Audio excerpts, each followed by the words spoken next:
tame me. You can't catch me on the run, cause I'm gone, yeah. I blaze trails, set fire to what's behind me. No, I'm never looking back, I'm on the run. I could only ever be what I'm made to be. It feels good when I'm living on the edge. Watch me now, roll like thunder, gonna shake the ground. Can't stop me now, I don't give up and I won't back down. I'm a force of nature, can't be contained. I got lightning running all through my veins. Watch me now, watch me now.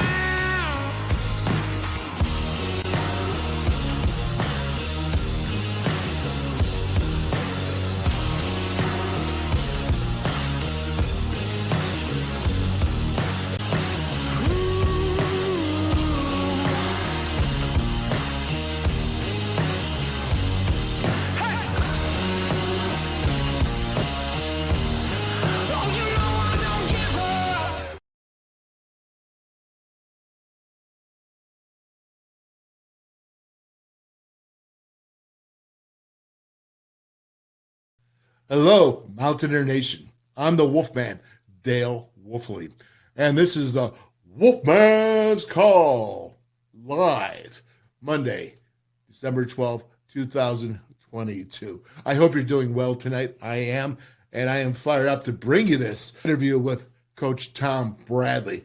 Now, Coach Scrapper, they call him Scrap. Coach Scrap is something pretty phenomenal. And I go back to 1986 with him when he was attempting to recruit me to Penn State. But we have been friends for these years, and he's been friends with the family, my brother Craig. And Coach Scrap is just really a phenomenal guy with a ton of wisdom. He has so much experience. When you look at him, 1975 to 78, he was a letterman for Penn State, never left for 37 years. Just unbelievable defense. He was coach, special teams coordinator. He was the D-line coach, linebackers, DBs, defensive coordinator. He's a three-time national champion and a two-time national defensive coordinator of the year at Penn State. And then he went on to West Virginia here for a year as senior associate head coach and defensive line coach, and then he wanted to move out to the West Coast or UCLA, the Bruins, and be the defensive coordinator for a couple of years, and then return to the Steelers as the defensive backs coach. Over 40-plus years, he has a ton of wisdom, a ton of experience, and I'm so excited about this interview just to sit down with him.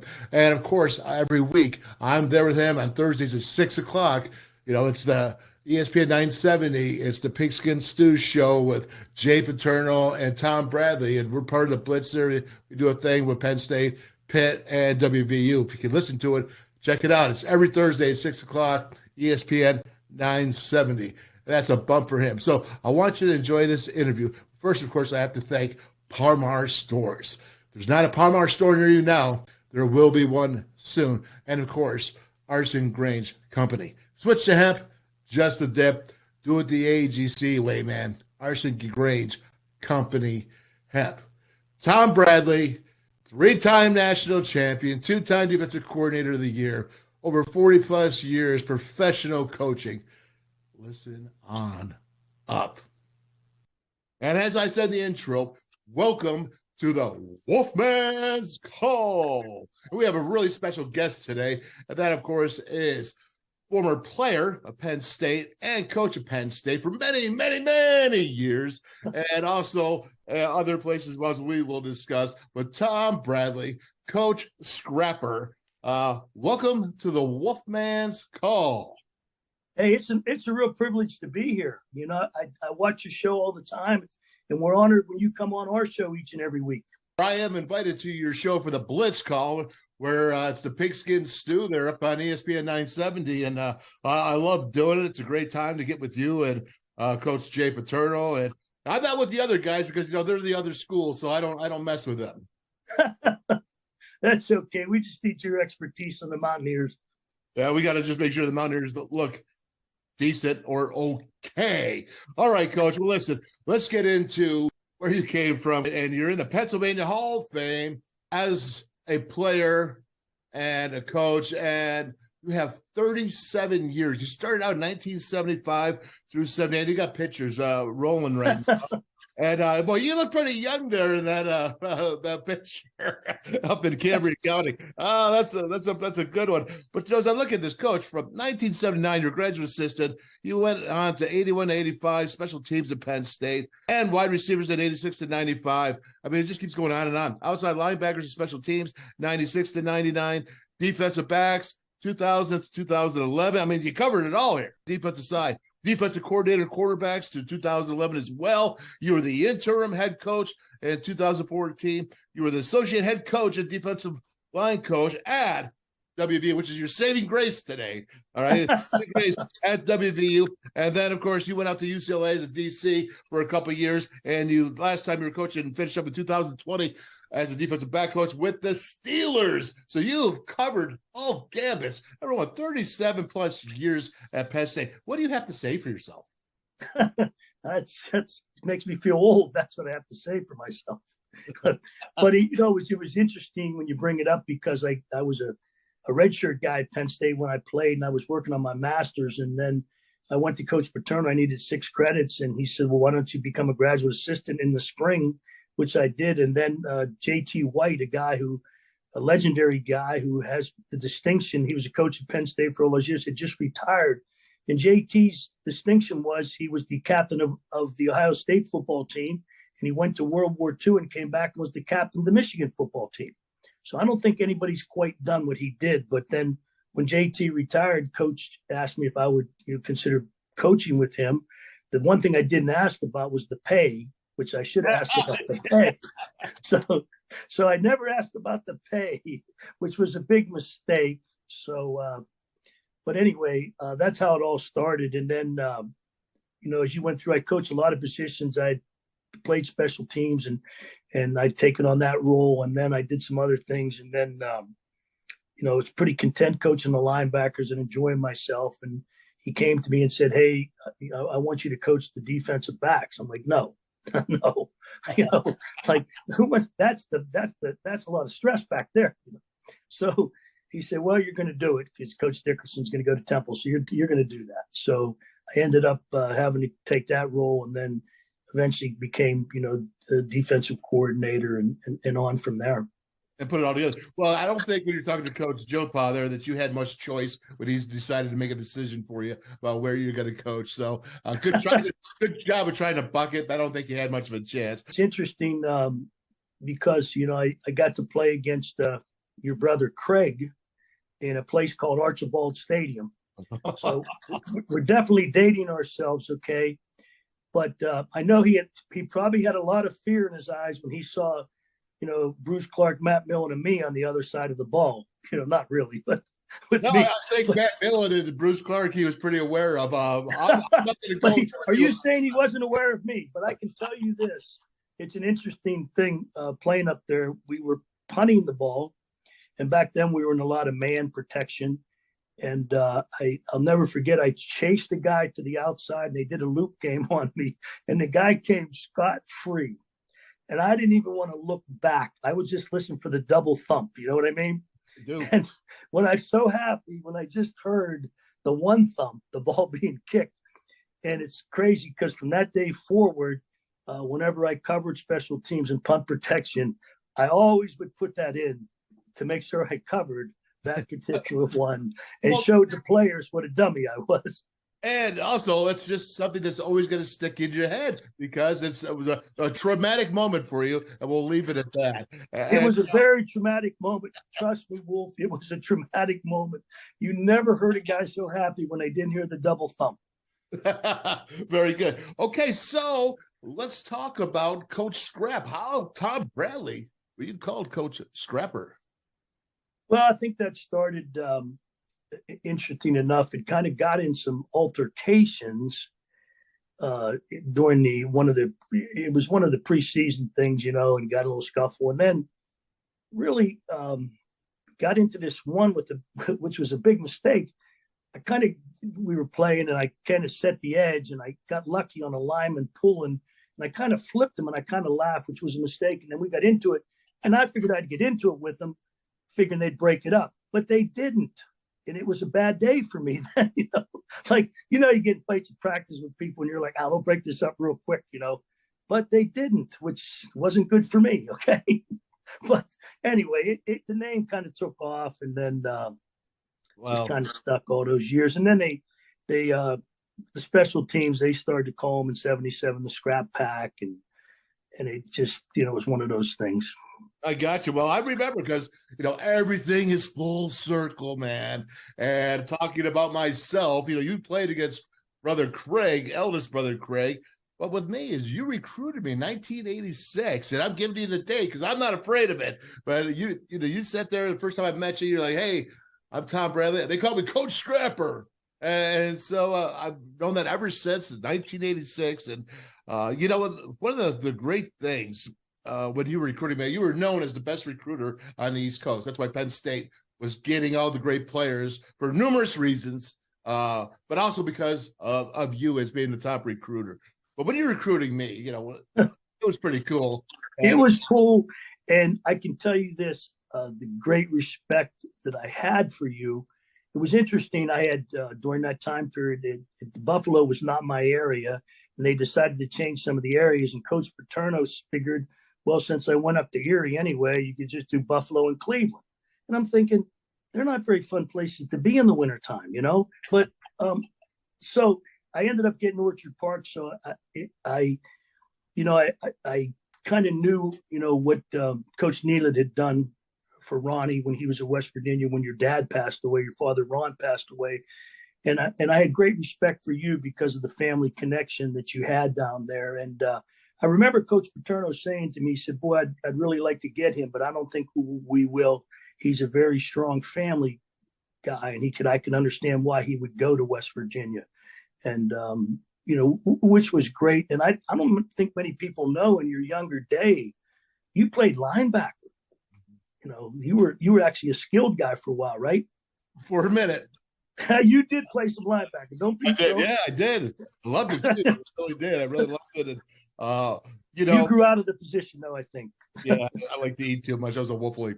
But Coach, and the last, I don't want to get hung up on this, but the coolest thing, one of the coolest things in my life, other than going to WVU, which is a great success for me, but it was when Joe, Paul, and you, I should say Coach Joe, I apologize, but when you guys called me at the halftime of the national championship game, and you could only talk for like 30, 40 seconds, but it was that call, and here I am all these years later, and I still remember it, man. And I want to thank you for that, because I almost did go to Penn State. We know why I went to West Virginia and what Coach Nealon did with my dad and stuff. So that was just a family thing, but no, you went to a great place. West Virginia's great people down there, and having spent a year down there, just phenomenal fans, and it's a great university. And there's really no bad places. They're just different. I tell that to people all the time. But it was a privilege to be able to have the chance to recruit you. I wasn't real happy that was the first year they gave me Buffalo. And going up 219. And 79 can be a little hairy in January, okay? And back then, honestly, no doubt about it. Okay, well, let's go on and move on. Talk about Penn State. Again, 37 years. That's so many years together, so much information with so much success. And can you give me a story or two or a memory or two of a player, of a situation that really just sticks in your head?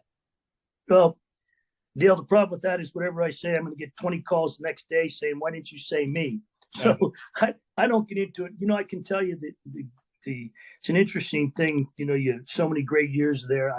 I've never, I tell this to people all the time, you get all those bowl rings and we had 3 national championship rings, and I've never worn one of them ever. I've never worn them.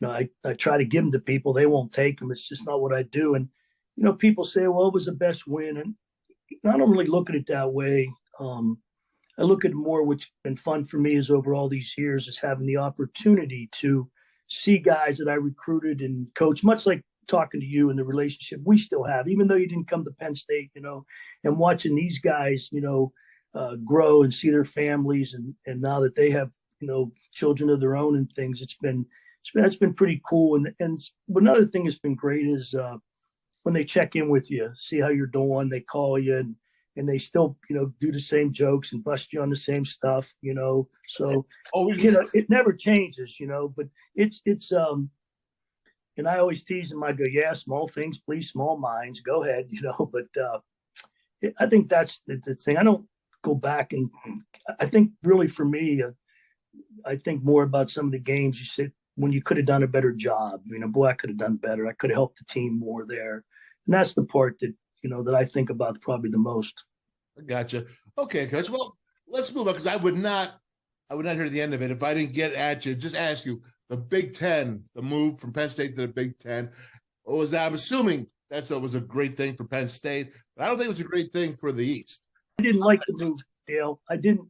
I know they had tried to, and they had failed to put together the Eastern League, which was a huge mistake because if they had done that right and brought in a school like even Virginia Tech and Maryland out of the ACC and took the whole East, they could have controlled a large part of the television market, and not only football but great basketball. And I think they messed up an opportunity for a lot of different things, and also the amount of time that you could save on travel.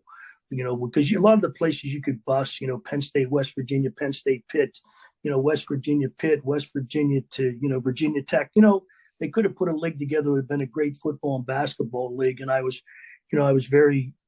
We went to the Big Ten and had some success, and it's a great league. I'm not saying that, but, I always felt that the season should have started every year, that Pitt, Penn State, and West Virginia should have figured out a way to play each other in those first 3 games.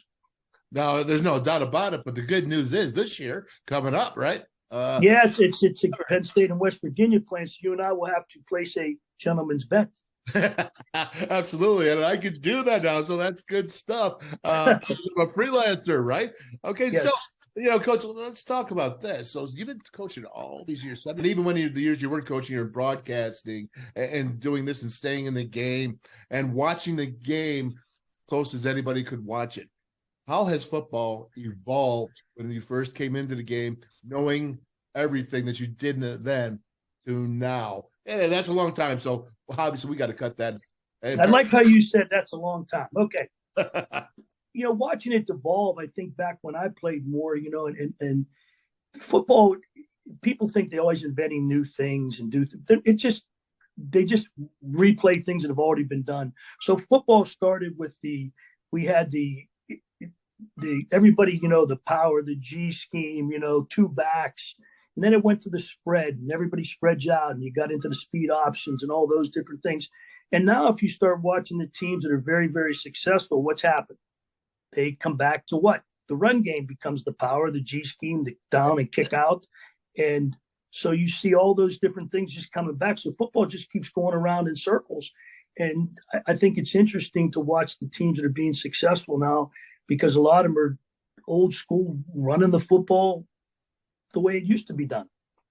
Yeah, do you think if you went with some of these coaches, like I look at Michigan, to me, when they went against Ohio State, I was like, wow, this is old school, man. This is great watching this. The offensive linemen were blocking old school ways, their technique, and defenses were playing their gap integrity, and it showed against Ohio State, and I think that's why Michigan's so good. What would more teams be like now if they actually went against this air raid and stuff and all these new kinds of schemes? Do you think it would hold up? Do you think that the younger coaches would even know how to stop it? Well, it's interesting you say that, because it's fun sometimes to watch what people call old school football, but it's just good football to me. And you being the offensive lineman that you understand it. There's something about knocking someone off the ball, rather than the zone stuff. Just taking off and getting your hands on them and knocking them off, the physicality of the game. And I think that's one of the things that Michigan's done, is they've gone back to that type of football with Coach Harbaugh, which he understands for all the years that he did it. I really think that there's a nice mesh between the two ways. But I really believe if you're going to, win big and consistently, you've got to be able to run the ball when the other team knows you're running the ball. There was a game at Penn State one time where people said, boy, you guys were great on defense today. You held them below 200 yards. I go, geez, we were only on the field for 42 plays. You know what I mean? Yeah. Because the offense can control the ball. And boy, when a team can run the football and will their physicality on you, you win a lot of games that way. Yeah, as a coach, as a defensive coordinator, this is great because I've actually wanted to ask this for a long time, and you've coached all three positions. What is the foundation of a defense, or doesn't it matter? Is it all three that you got to go DBs, backers, and D line? Is it listen? First thing we got to do when we're building a team, because now we're going to get into it with all the transfer portal and NIL free agency stuff. You got to start doing that. What do you look at, Coach Tom Bradley, as how you're going to build a defense inside out? The first thing you got to stop the run. You got to make sure you stop the run, and everything evolves from that. And when you're good enough up front that you can do without, sacrificing different things on your defense to stop the run, and you're just fundamentally good up front, I think that's where it all begins, with those guys up front. And if you've got good people up front, then everything else can kind of fall into place. It's nothing better than being a linebacker than playing behind good guys up front, because you don't get whacked. So it's good things. Okay. Well, how about this? Looking at what you see now, and I'm not trying to beat up on today's football, but what I think it's important to know where we come from, where we're at, and where the future is, and where do you see this going individually? Techniques. I see some superior athletes out there now with the training, all that they've gone through, these young guys, but I'm not sure that they're getting the best schematic techniques for like that gap integrity. And I'm seeing outside containment is not a big deal anymore. When quarterbacks, how many times do you see them rush around on the outside? Teams lose containment, coach. It looks to me like they're running some pass stunts in the rundown situations. And of course, they're doing the twist and all that, and they get out of whack. And then all of a sudden, Oklahoma is 10th in the country in TFLs, but they're 119th in the country defending the run. I mean, it's because it's either hit or miss. Right. It's interesting that you bring up a great point there, Wolf. And that's the fact that I think, people have gotten away a little bit from, just playing good, sound, fundamental defense, the things you learned growing up. And a lot of times team defense is kind of gone by the wayside because everybody's talking about, oh, how many sacks did you have? How many this did you have?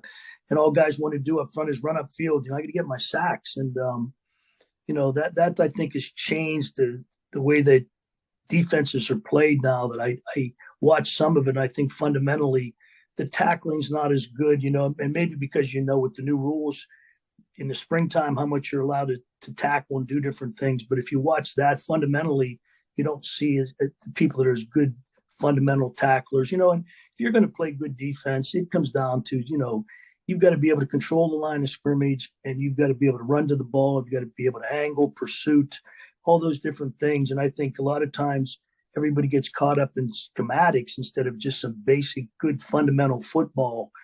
It comes down to that if you really want to win a lot of games. I don't want to harp on it, but I'm just going to get a little bit more. I'm watching USC game in the Pac-12 championship. They had 22 missed tackles, over 100 yards after catch because of those missed tackles. And they had a 3rd and 19, and they had him stopped. The guy goes for the football instead of trying to make a tackle, and he gets a 60-yard touchdown. It changed USC's fortune for the rest of the game. I mean, this is just blatant that they're not worried about tackling, and they're missing the whole point of the game. Well, I think a lot of it has to do with, too, how much they allow you to do things. In the old days when you played, I mean, in the springtime was rough. Remember, it was, 20 practices when you were there? Were they down to 15 then? 20 practices. Hey, you were a man if you made it through all 20, because it was physical, and you were just happy when the spring game rolled around. And I think that's where you don't have as many opportunities maybe to tackle as you used to work on that. But if it's amazing on defense, if you're a good tackling football team, there's a lot of different things you can do that'll enhance your statistics when you tackle well. Because to me, it's always been about MAs and MTs, missed assignments and missed tackles, and big plays. So if you just start charting those for a defense, how many MAs did you have, how many missed tackles, and how many big plays you give up, it'll pretty much tell you what kind of defense you had. I'll tell you, you're in the media now, you're coaching, but if you were to come back in coaching, I think you could come back and totally change college football and a team and say, look, this old school stuff is not old school. It's good football, as you said it was. I think you'd go ahead and establish and kick the crap out of some of these, what I will say is a little bit softer teams that don't understand what man is. I'm on you. I don't think they have that in today's culture as a warrior on the gridiron. Well, I think a lot of things have happened too with the recruiting aspect, where you find people, he's a 3-star, he's a 4-star. Who cares? I mean, can he play or not play? I think sometimes those rankings have gotten some coaches' head and say, well, geez, I remember one time I was recruiting a guy, or not recruiting him, and somebody, we were on the road, coaches talking, and he asked me why you're not recruiting him. And I said, because I don't think he's good enough or fits what we're trying to do. And he said, neither do I. And I said, well, then why are you recruiting him? He said, because everybody else is. Well, you don't like him. I mean, you go into, over the years, you just have to find people you like to fit your system, and that you feel are going to make, be able for you to go, win the national championship. Yeah, Coach, I just think there's something to it there. I think there's going to be a revolution of sorts, going back to some old fundamental stuff. I think it comes, as you said in the beginning, football turns like the wheel, man. It just keeps coming round and round and round. And eventually we'll get back to it. So that's my biggest hope, and I hope so. But you know how many times you don't even see anybody know how to take on a fullback anymore? It's like the value of those guys. Remember in the old days, boy, you had a tough fullback. It made life miserable for those linebackers. Well, it sure did. They don't even teach the shed. Take him on shed and make the tackle. It's okay. I'm going to stop. I'm going to quit acting like an old. But I mean, Dale, you're showing your age now. I know, but I want to see it, man. I want to see that again. But regardless, this is something that's really new, and the culture of the player. Obviously, 1979 to 80, 90. There was no transfer portal. There was no NIL. Well, let's talk about the transfer portal, because obviously sometimes players do make mistakes about where they go. So there's a good thing about transferring. As everything, there's good and there's bad to it. What do you see in this transfer portal? Your years of wisdom, Coach. Honestly, I really want to know how you feel about this. And are there any things that you would change? Maybe, some regulations just to regulate it so it's not wild, wild west. Well, I think right now it's the wild, wild west, and they've got to get it control over it. I haven't studied it enough. I think the free agency, to me, it's like free agency year round, and where college football's headed, it's looking more like the NFL model every day. And I'm old school, you talk academics and those type of things. But I really believe as this progresses that you're going to see that they're going to have to sit down and really get a handle on a lot of different things, because, I'm reading the other day that this one high school kid's going to have a card made up, and whatever university alumni buys the most cards, that's where he's going to go. Things of that nature. Penn State, Coach. It's Penn State, it's Tennessee, and it's Oregon. I saw that. I mean, 5-star. Yeah, that's what it's. I don't think that's the way it was meant to be, and I think that people are going to have to sit down and really say, hey, where do we want this game to go, and how do we want this to evolve over the next 15, 20 years? I mean, they're talking about a playoff system with 12 teams. Well, if you start doing that, can you imagine what are you going to do with all the traditions of football, the bowl games? Not only that, you're going to have to start moving other things around. Hey, when do you want to do the Heisman Trophy? You can't do it in December anymore, right? That's going to have to be moved back. So all the tradition things that you have going on, if you want to continue playing all those games, and taking people through those games, it's going to get into January. You're going to have to change your recruiting calendar. There's going to be, when we really get into this, there's going to be a lot of things that they're going to have to look at and say, hey, we're going to have to make some adjustments here and rethink what our normal calendar was. Do you think that you have the administration now? Obviously got the coaches, but now you have the collectives. And Tennessee is now back in the top 10 in how many years, a decade or more, that they're now back in it. They have the best collective. I mean, there's a correlation there, Coach. Yeah, I think that's what you're going to see. And I really believe that if this model continues, I think there'll be like maybe 40 teams playing college football. The other ones will be in a different division of some type. So I think that's going to be, it's going to be interesting how they're going to need some real leadership to get through these waters and trying to settle things down and make them, somehow make it parity across the board. I mean, there's never going to ever be true parity, but make it as close as you can. Yeah, Coach, you were an interim coach here at Penn State for a bit and associate head coach at Penn State, I believe, and then so some other schools. So being that you're that, what are you doing? If you're the head football coach right now at a Power 5 school, I'm not going to name anything individually, but how are you going about running your team? What's the first thing you're going to do? And give me a couple moves that are some power moves in your Power 5.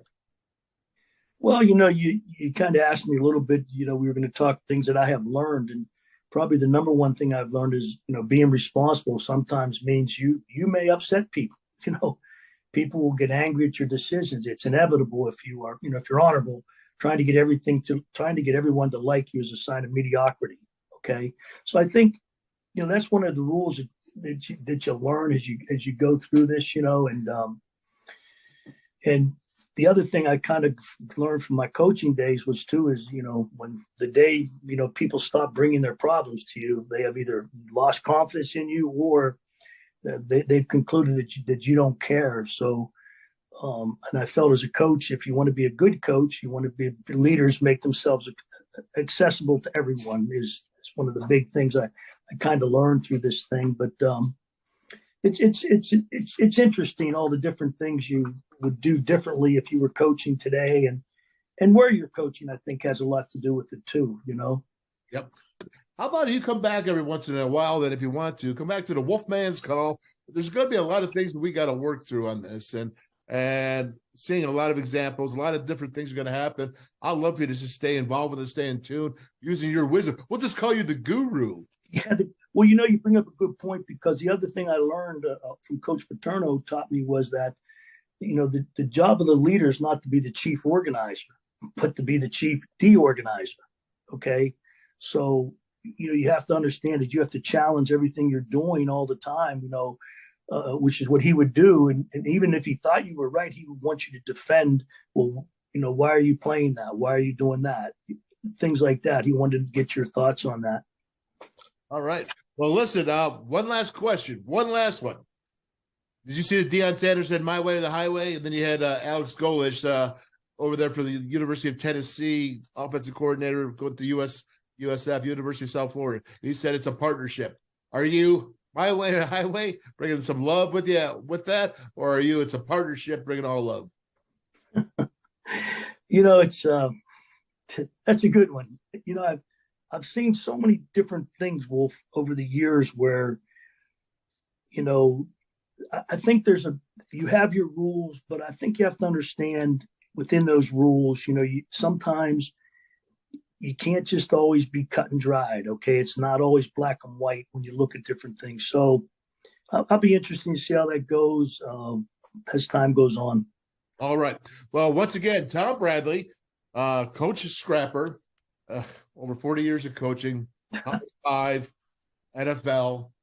And we just want you to come back, Coach, and join us and give us your wisdom. All right. Well, I am going to call you our guru of football.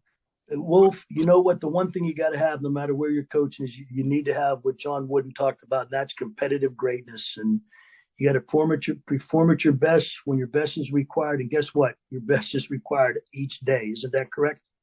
Yep. And that comes from a 3-time national champion. All right. Thank you, Coach. God bless you, man. And to all my friends out there in Mountaineer Nation, man, this has been the WolfMan's Call. Hail, West Virginia. Thank you, Coach. Thank you very much.